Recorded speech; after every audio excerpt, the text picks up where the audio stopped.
Good morning student. देखो BSc जो आपका फर्स्ट सेमेस्टर के बच्चे हैं उनका जो लास्ट वाली यूनिट है उसमें आपको कुछ मैथमेटिकल कॉन्सेप्ट दिया हुआ। मैथमेटिकल कॉन्सेप्ट में आपको दिया हुआ लघु गुणा क्या लॉगरिथम क्या कहलाता है।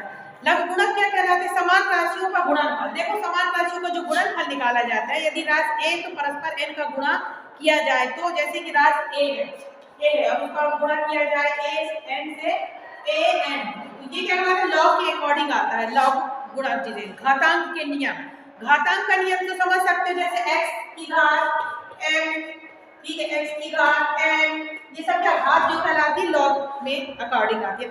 अब देखो लघु गुणक, यदि किसी संख्या में का घातांक के रूप में दिया जाए है तो उसको किस तरह लिखोगे आप कि घातांक के रूप में कैसे लिखा जाए। सपोज दैट मान लो 3 की घातें 4 है, तो 3 की घातें 4 हो गया, तो 3 का 6, 3 त्रिकाई 9, फिर 9 का 9 18, 9 27, फिर 9 9 81 हो जाएगा।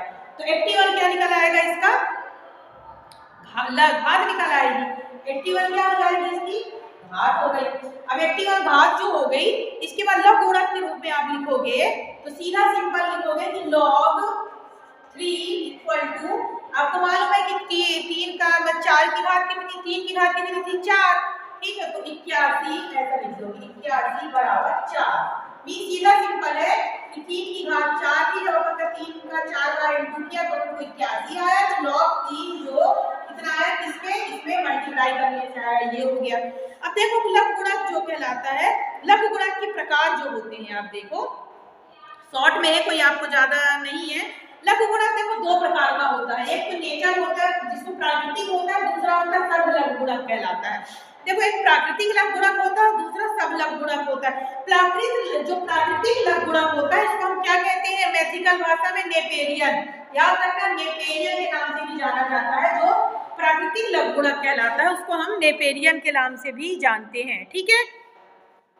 तो जब किसी संख्या के लघु गुणक का मान ई है तो इसे हम प्राकृतिक या नेपेरियन लघु गुणक कहते हैं। जैसे उदाहरण लिख के रखा हुआ है, ई बराबर 1/1 ये हाइफन, साथ में ये हाइफन लगा देते हैं, ठीक है।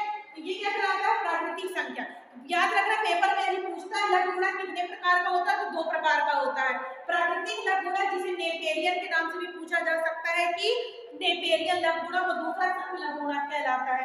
देखो ई का मान हमेशा 2.7183 के बराबर होता है, हमेशा याद रखना। ई का मान 2.7831 के क्या होता है? हमेशा बराबर रहता है 3 के, सॉरी 2.71 होता है, 2.7183 के बराबर रहता है। किसका? ई का मान जो होता है हमेशा 2.7183 के बराबर कहला जाता है, ठीक है। लॉग ई जो प्रदर्शित करता है, लॉग ई को प्रदर्शित, मतलब जो लॉग ई अपन लिखते हैं, लॉग ई जो है तो ई का मान कितना है? 2.7183, ठीक है, ये हो गया ई का मान कहला गया नेपोलियन के। अब सर्व लघु गुणक कॉमन, जिसको सर्व लघु गुणक का मतलब क्या कहलाता है? कॉमन लघु गुणक, लॉगरिथम। जब किसी संख्या में 10 होता है तो उसे सर्व लघु गुणक कहलाते हैं। जैसे कि मान लो 10 ही, हमेशा 10 तो 10 ही रहेगा, जैसे log 10 सब कॉमन है, log 10, तो log 10 बराबर क्या हो जाएगा इसमें? जैसे मान लो 585 है तो लिखा जाता है, हमेशा कितना लिखा जाता है? log 10 का मान, ठीक है। तो log 10 का मान लिख दिया अपन ने, तो ये log 10 का मान हो गया, ठीक है। अब इसके बाद आप देखोगे ई के आधार पर log 10 को जब परिवर्तित करना होता है तो गुणा कर लेते हैं, तो जब गुणा कर लेंगे तो 2.2303 आ जाएगा। यानी कि जब log ई गुणे log 10 कर दिए तो अपन क्या निकल आएगा? 2.303 अपन को निकल आया क्या? जो कॉमन लॉग। तो ये कितने प्रकार के? दो प्रकार के, प्राकृतिक और सब लघु गुणक लॉग होते हैं। ये हो गया। अब देखो लघु गुणक जो होते हैं इनके प्रकार पार्ट होते हैं। तो पहला पार्ट जो होता है पूर्णांक और दूसरा होता है अपूर्णांक।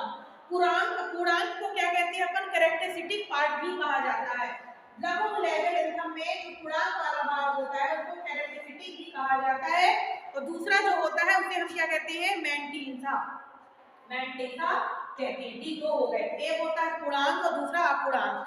अब देखो पूर्णांक का तात्पर्य लघु गुणक हुआ है भाग जिसका धनात्मक ऋणात्मक क्या शून्य हो, जिसका मान हमेशा धनात्मक ऋणात्मक हो या शून्य होता है वो कौन सा कहलाता है? पूर्णांक कहलाता है। हमेशा याद रखना दशमलव के पहले वाला जो भी होता है, दशमलव के पहले जो भी पूर्णांक होते हैं, दशमलव बिंदु के पहले वाला जो भाग होता है वो हमेशा पूर्णांक कहलाता है। दशमलव के बाद का जो वाला भाग होता है वो अपूर्णांक कहलाता है। ये भी एक चीज याद रखना आप लोग, ठीक है। साथ ही अपूर्णांक का मतलब क्या है? धनात्मक और कभी शून्य हो सकता है। मतलब दशमलव वाला भाग लघु गुणक के दशमलव के पहले वाले भाग को पूर्णांक कहते हैं और दशमलव के बाद के भाग को अपूर्णांक कहते हैं। दशमलव जो पूर्णांक वाला भाग होता है उसमें धनात्मक ऋणात्मक या शून्य होता है, जबकि अपूर्णांक वाला भाग जो होता है धनात्मक या कभी कभी शून्य होता है। ये समझ में आ गया। संख्या का पूर्णांक का निर्धारण एक बड़ी संख्या लघु गुणक पूर्णांक धनात्मक है। दशमलव बिंदु के पहले का अंक, जैसे मान लो 2.86, जैसे मान लो यहाँ पे लिख दिया मैंने 2.86 1 लिख दो, ये वाला भाग क्या है? कैरेक्टरिस्टिक है या पूर्णांक है। दशमलव के बाद वाला भाग क्या है? पूर्णांक है, ठीक है। तो ये कैरेक्टरिस्टिक वाला भाग हो गया, ये समझ में आ गया आपको, ठीक है। ये हो गया।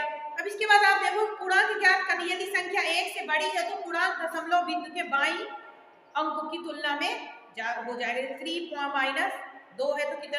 3 माइनस 1 करोगे तो 2 आ जाएगा। तो और यदि संख्या 1 से छोटी है तो +1 में आ जाएगी, ठीक है। ये हो गया। अपूर्णांक का मतलब क्या होता है? अपूर्णांक में 2 अंकों वाली संख्या आती है, हमेशा याद रखना। जो पूर्णांक जो होता है उसमें 1 अंक वाली संख्या और अपूर्णांक में 2 अंक वाली संख्या। 2 अंक वाली संख्या जैसे 10 12 हो गई, ठीक है।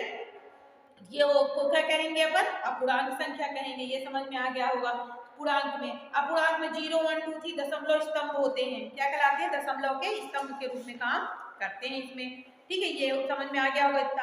अब देखो आपको क्या बताऊं कि ये इसमें क्या कहलाते हैं। जैसे मान लो पूर्णांक 1 है तो 1 संख्या है तो 0.0226 है या फिर कुछ भी दिया हुआ है तो इसमें हमेशा दिमाग में बैठाए रहना कि पूर्णांक का मतलब क्या होता है? दशमलव के पहले वाली संख्या पूर्णांक कहलाती है, दशमलव के जो बाद की संख्या होती है अपूर्णांक के रूप में। 2 अंकों वाली संख्या का लघु गुणक अपूर्णांक निम्न होता है। जैसे 21 है तो 21 का कितना? जैसे मान लो log 21 दिया हुआ है, अपूर्णांक संख्या log 21 है तो संख्या 21 शून्य के नीचे का मान कितना हो जाएगा? यहाँ पर देखना पड़ेगा log टेबल में 0.3222 ये हो जाएगा, ठीक है। इसी प्रकार से आप आगे अगर पेपर में आता है तो आप आराम से बता सकते हो, लिख सकते हो, ज्यादा कंफ्यूज नहीं होना। मोस्टली आपको लॉग के प्रकार पूछेगा, लॉग क्या कहलाता है, और ये सिंपल सा पूछेगा घातांक वाला, तो आप ये अच्छे से कर लीजिएगा स्टूडेंट। BSc फर्स्ट ईयर के लिए इंपॉर्टेंट है।